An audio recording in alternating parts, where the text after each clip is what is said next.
बाजार बोलता है। इसमें एक बार हम एफ का डेटा फटाफट से पढ़ लेते हैं कि कल किस तरह का डेटा देखने के लिए मिला है। तो डी तो लगातार खरीदारी के ट्रेंड में ही चलते ही जा रहे हैं और एफ लेकिन कल डी ने यहाँ पर रिवर्स किया है, 604 करोड़ का प्रॉफिट बुक किया, लेकिन एफ मार्केट में खरीदारी कर रहे हैं। तो कुल मिलाकर कह सकते हैं कि इंस्टीट्यूशनल इन्वेस्टर ओवरऑल तो बाय में ही चल रहे हैं। डी ने कल थोड़ा सा रिवर्स किया है, पर ये ज़्यादा लंबे समय तक रिवर्स रहते नहीं हैं। एक बार ग्लोबल इंडिसेस पर नज़र डाल लेते हैं किस तरह की आज इंटरनेशनल मार्केट में ट्रेंड देखने के लिए मिल रहा है।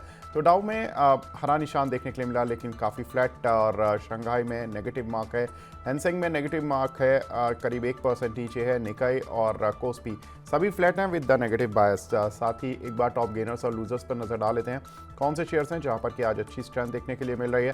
तो जीएम फॉडलर यहाँ पर करीब 10% का उछाल देखने के लिए मिल रहा है। आईएफसीआई यहाँ पर काफ़ी दिन बाद एक अच्छा मूव, करीब 8% का। टाटा इन्वेस्टमेंट, टाटा समूह शेयरों पर बात करेंगे विस्तार से, क्योंकि इनमें अच्छी खरीदारी कल भी देखने के लिए मिली थी। टाटा इन्वेस्टमेंट 6% अप है।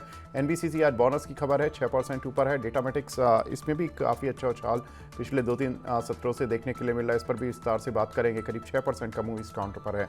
टॉप लूजर्स पर में कौन से काउंटर हैं उन पर एक बार नज़र डाल लेते हैं। तो टॉप लूजर्स में टाटा एलेक्साई, जहां पर कि कल हमने एक शानदार मूव बनते हुए देखा, लेकिन आज यहां पर 4% की गिरावट। किफिन टेक के यहाँ पर भी कल अच्छा मूव था, आज 3.5% की गिरावट है।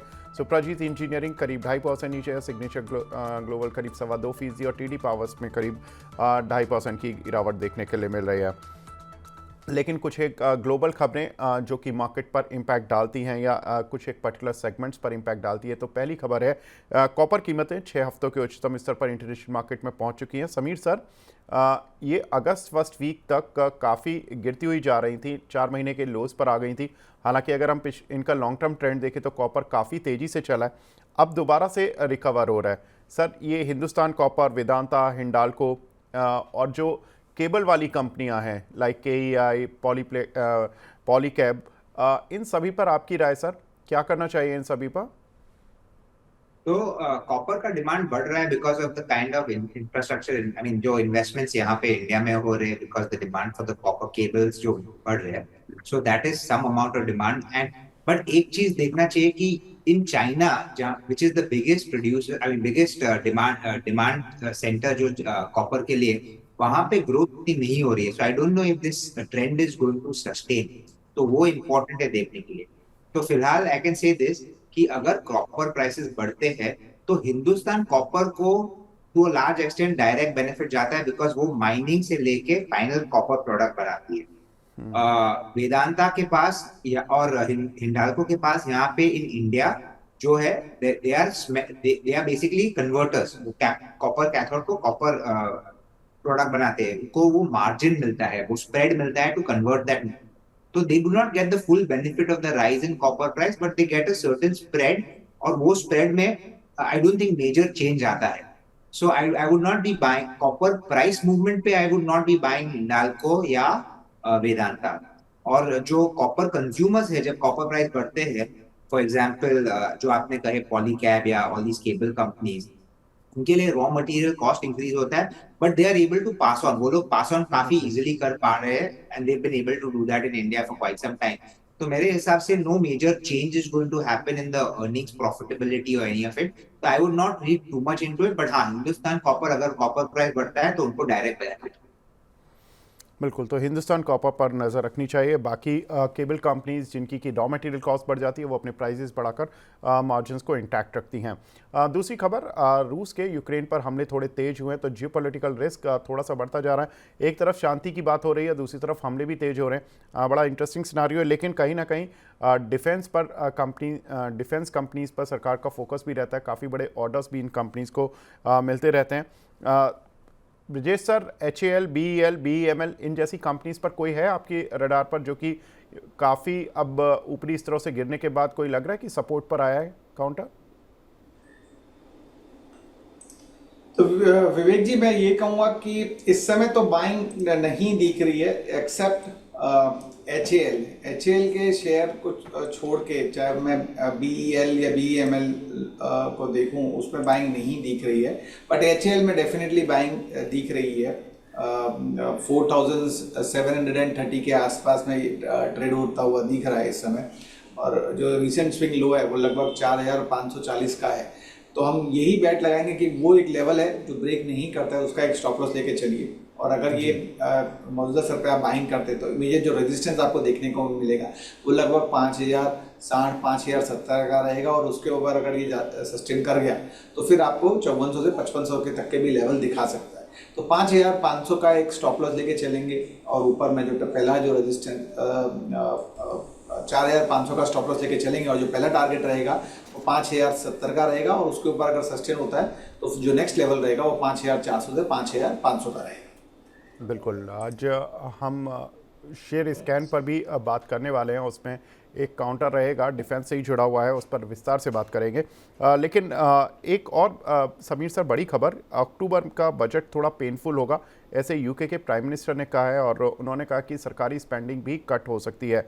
सर, बहुत सारी इंडियन कंपनीज़ हैं जो कि यूके से अच्छा खासा बिजनेस अर्न करती हैं, for example Tata motor, Tata steel, Mastek, Balkrishna industries, इन सभी के लिए कुछ अलार्मिंग होना है क्या यूके में, अगर वहाँ के प्रधानमंत्री खुद बोल रहे हैं कि थोड़ा जनता को पेनफुल टाइम देखना पड़ेगा? पॉसिबिलिटीज, जी हाँ, it could impact, but again you have to see कि व्हाट परसेंटेज ये सब कंपनीज की कितनी परसेंटेज सेल्स यूके से इवेंचुअली आती है। अगर आप जैगुआर टाटा मोटर की बात करें तो जैगुआर लैंड रोवर की yes there is impact, but as a percentage of overall sales जो यूके में रहती है they are not that high, in the sense कि China, US, other European markets में भी उनकी सेल्स काफी है। सेकेंडली, उनका प्रोडक्ट है, for example Tata motor is a premium product, तो जब भी गवर्नमेंट की कटौती आती है पैसे में या बेनिफिट्स में या टैक्स बढ़ाते हैं, I don't think it affects the affluent class as much as it affects the middle class and the lower middle class.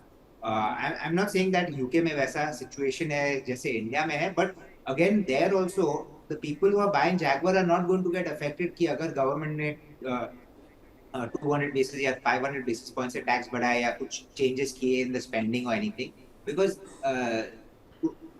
for them that is not the, I mean, that is not what they are looking at. They have their own businesses and on जो profitable है. So I don't think so. What you need to see is कि कौन से sector में क्या आता है.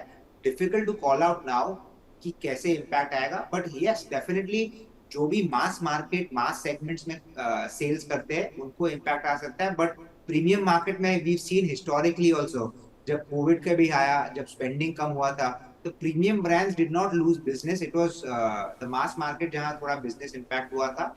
Premium brands continue to do it. जी।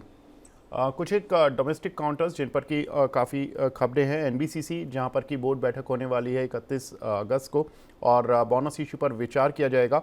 अगर हम देखें तो इस कंपनी ने पिछले 7 साल पहले बोनस शेयर दिया था 2017 में, जिसमें कि 2 शेयरों पर 1 शेयर का बोनस दिया गया था। आज काउंटर में मूव भी है। ब्रिजेश सर, कहाँ रुक सकता है ये मूव? तो अगर हम देखें 14 मार्च से जो रैली कंटिन्यू हुई है higher tops and higher bottom formation की, उस टाइम इसका जो लेवल था 105 रुपये का लो था, और वहाँ से इसने जो हाई मारा है वो लगभग 198 रुपीज़ 30 पैसे का है, और वो जो 190 रुपये वो 9 जुलाई के आसपास में मारा है। तो still overall trend still intact है, पॉजिटिव साइड में है, higher tops and higher bottom formation में ये ट्रेड हो रहा है। आज के सत्र में न्यूज की वजह से गैप अप ओपनिंग हुई है, और उसके लिहाज से मैं यही कहूँगा कि अगर ये 198 के लेवल को रीटेस्ट कर सकता है, और अगर उसके ऊपर अगर सस्टेन हुआ तो जो नेक्स्ट लेवल रहेगा ऊपर की तरफ में वो लगभग 225 से 230 का रहेगा। नीचे में अगर मैं सपोर्ट की बात करता हूं तो हम 175 के लेवल को लेके चलेंगे कि वो लेवल नहीं ब्रेक करे। तो keeping a stop loss of 175, present trade या dip can be used to go long. Target जो रहेगा वो 225 का रहेगा शॉर्ट टर्म के लिहाज से। जी। एक और खबर पेटीएम को लेकर आई है, माफ़ कीजिएगा, रिलायंस जियो को लेकर आई है। जियो फाइनेंशियल्स में अपने पेमेंट बैंक की यूनिट में ये कंपनी हिस्सा बढ़ाने जा रही है, और 6.8 करोड़ शेयर इन्होंने 68 करोड़ रुपए में खरीदे हैं। पेमेंट बैंक में कंपनी का हिस्सा करीब 79% से बढ़कर 82% हो गया है। समीर सर, जब इसका शेयर ये लिस्ट हुआ था उस समय यही बातें हो रही थी कि इनका पेटीएम से सीधा मुकाबला होगा, और पेटीएम की वैल्यूएशन और इनकी वैल्यूएशंस को एक कंपैरिजन किया जा रहा था। अब चूंकि पेटीएम की हालत तो नो डाउट थोड़ी प्रॉब्लम में ही चल रही है पेटीएम, जियो फाइनेंशियल में एक होल्डिंग कंपनी बनने के बाद अब किस तरह से इस कंपनी को देखना चाहिए कि जो ये अपना पेमेंट बैंकिंग सिस्टम है उसमें स्टेक बढ़ा रहे हैं, या क्या इसका भी आईपीओ आएगा कभी? आई डोंट नो मुकेश अंबानी क्या प्लान कर रहा है, उनका लिस्टिंग करेंगे कि नहीं, बट सिंपली पुट अभी भी Jio financial is still a holding company. और ऑपरेशंस अगर आप देखने जाओ तो दे आर ऑलमोस्ट नन। वो लोग बात कर रहे हैं कि we gonna start the mutual fund business and fund management business, stock broking business, they are talking of various things, but अभी फिलहाल अभी तक कुछ आया नहीं है। And because very difficult for fundamental analyst to say कि ये सब होगा। The bet जो आप ले रहे हो जियो फाइनेंशियल पे is कि on the promoter group that they are a strong promoter group and that they are able to execute, कि उनके जो भी plans रहते they are able to execute and not only execute but get a big share, market share in whatever businesses they go in. तो वो plunge अगर आपको लेना है तो you can definitely take it, but मेरे हिसाब से I think there are other NBFCs or finance companies which are in the similar kind of business, which are operating, which have got operational efficiency, scale और leverage play out कर रहे हैं. Those might be better investments. AB Capital, Bajaj Finserv तो expensive है, but AB Capital, I mean HDFC Bank also has under its umbrella all of these various businesses apart from the payment bank. But मेरे हिसाब से that should be more of a focus than investing in a company that has no operations of whatsoever to speak of. जी, तो sir जियो financial और अगर Paytm में से कि कोई चुनना हो या इस पर्टिकुलर सेगमेंट में, तो आपकी रडार पर नंबर 1 या नंबर 2 कौन रहता है? तो अगर मेरे को सिलेक्ट करना है तो I would select Paytm for the time being, क्योंकि उनके पास again like I said reach बहुत बहुत बढ़ चुकी है। यस, उनके प्रॉब्लम्स चल रहे हैं, पहले आरबीआई के साथ, अभी सेबी के साथ। होपफुली ये क्लियर हो जावे, and once it gets cleared I think Paytm will have a better opportunity, क्योंकि they've also managed to raise some more capital by selling off उनका ticketing business जो बेचा हुआ है Zomato को, वो भी पैसा कंपनी में आएगा। and as they keep gaining more size when in the financing business, buy today pay later, जो स्कीम है उनका, वो जैसे ट्रैक्शन बढ़ते जाएगा I think they will see profitability increasing. और जैसे वो ब्रेक इवन करेगा, आपने देखा जोमेटो का ब्रेक इवन हुआ तो कैसे स्टॉक ने टर्न अराउंड करके 5x हो गया। I am not saying Paytm will go 5x, but definitely in the next 2 years जब पेटीएम ब्रेक इवन होगी, I think there is a good opportunity to make money for investors from a 2 to 3 year perspective। किसी को अगर risk लेके invest करना है, I think Paytm is something you can invest in, but you also got to be careful क्योंकि regulatory issues उनके काफी आ रहे हैं। जी, साथ ही दो काउंटर फटाफट से उन पर भी खबरों का इम्पैक्ट देख लेते हैं। इन्फीबीम, जहां पर की कंपनी ने सीसीटीवी कैमरे के लिए एआई बेस्ड टेक्नोलॉजी लॉन्च की है। वुमेन सेफ्टी को लेकर कंपनी से काफ़ी डिमांड आ रही थी कंपनी इन्फीबीम के पास। कंपनी का ये भी कहना है कि जो कोलकाता इंसिडेंट्स हुआ है उसको लेकर अब काफ़ी कुछ ये एआई टेक्नोलॉजी काफ़ी मदद करने वाली है, ये अलार्म दे देगी। अक्सर होता क्या है कि जो सीसीटीवी कैमरेज होते हैं उसमें केवल रिकॉर्डिंग होती है, लेकिन ये अब अलार्म भी दे देगी और सेफ्टी गार्ड्स को, ताकि वो कुछ ना कुछ मौके पर जाकर कुछ सुरक्षा या रक्षा कर सकें। तो ये एक इम्पॉर्टेंट ट्रिगर। साथ ही पीएनसी इंफ्रा, यहाँ पर 380 करोड़ रुपए का कंपनी को जल्द ऑर्डर मिल सकता है। यूपी बिहार के हाईवे प्रोजेक्ट के लिए लोएस्ट बिडर है कंपनी।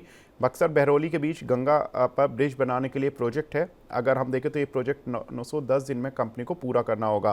कंपनी की अगर मौजूदा ऑर्डर बुक देखें तो करीब 19,098 करोड़ रुपए की है और ऑर्डर बुक FY24 की जो रेवेन्यूज थे उसके करीब 2.5 गुना पर इस समय चल रही है। मुझे सर पीएनसी इंफ्रा और इन्फीबीम, सर इन पर chart quick update sir please.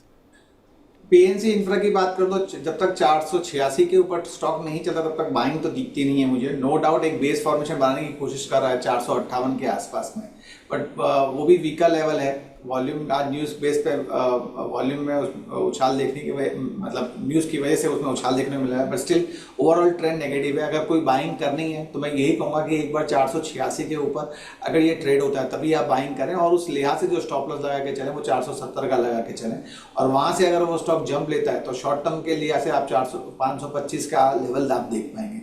रही बात इन्फीबीम की, तो इन्फीबीम के चार्ट को अगर हम देखें तो जो प्रीवियस स्विंग हाई था लगभग 42 रुपये 43 पैसे का, और वहाँ से इसमें जो गिरावट देखने को मिली थी वो लगभग 25 रुपये 21 पैसे के आसपास में गया था। अगर हम इस दो फिबोनाची पॉइंट को लेकर फिबोनाची रिट्रेसमेंट ड्रॉ करें तो लगभग 38.2% 50% का जो रिट्रेसमेंट उसके बीच में ही ये ट्रेड कर रहा है। तो लगभग 29 रुपये नीचे का एक सपोर्ट है, वो ब्रेक नहीं करना चाहिए। और ऊपर में अगर मैं कहूँ तो इमीडिएट इसको जो जो टारगेट या रेजिस्टेंस मिल रहा है वो लगभग 35 रुपया 80 पैसा 35 रुपया 90 पैसे का है। तो मेरा यही मानना है कि 29 रुपये का स्टॉप लॉस लेके आप बाइंग कर सकते हैं for the target of 35 rupees 80 पैसे या 35 रुपीज़ 90 पैसे।